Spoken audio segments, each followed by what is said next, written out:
It's one of the 100 most influential people. Right now, he's among the 50 richest men on the planet at the age of 32. He stole nobody's coin. But what is more shocking to me is that he was literally declared a billionaire when he was 26.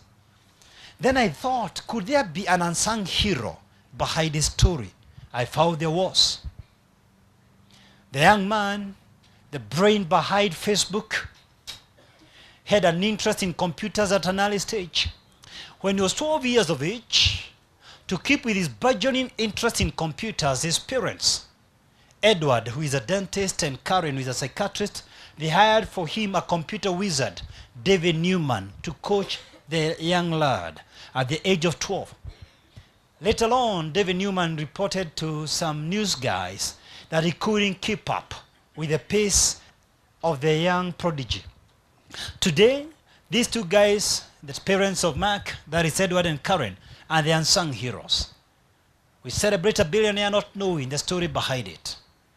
And what happens in Kenya? When a child touches a phone, watcha, stop, TV, everything. Everything. You don't want to give them an opportunity to explore anything. We were never taught about money by our parents. Must we pass it on? We never sat down to be trained how to make a difference.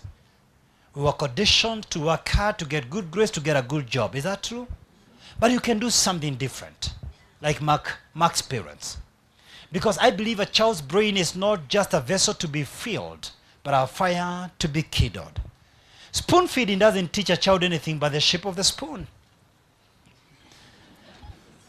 Your job is to expose this child to different possibilities.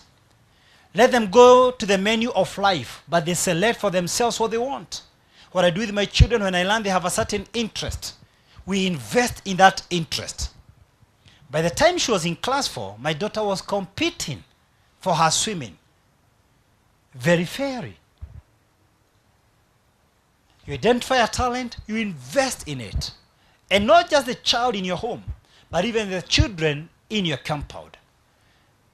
And finally, let me say this. A man receives nothing unless it's given him from above. The Bible says that the blessing of the Lord maketh rich, and he addeth no sorrow with it.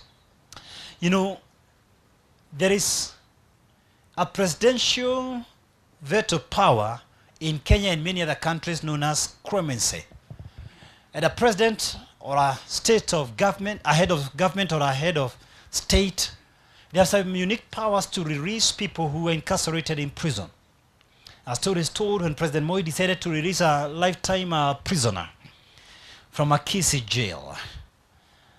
This guy was so excited that he didn't even remember the traffic rules. He was so excited when he was released at the presidential clemency, he never looked right or left. He ran so fast from the prison gates, he was knocked dead by a moving vehicle. I repeat, the blessing of the Lord maketh rich, and he addeth no sorrow with it. He came to set the captives free. And I believe it's God's interest to set us free from our various prison houses. And one way to experience this freedom is by giving back to the community. You see, the pharaohs of Egypt used to be buried with gold and silver and bronze, but worse, with their male servants and female servants, so that when they wake up on the other side of the Great Divide, they wake up with their servants ready to be served. Over the years, the pyramids have been vandalized.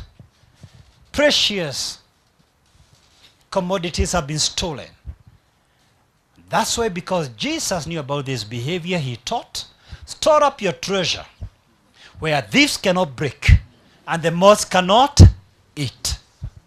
Thank you, and God bless you.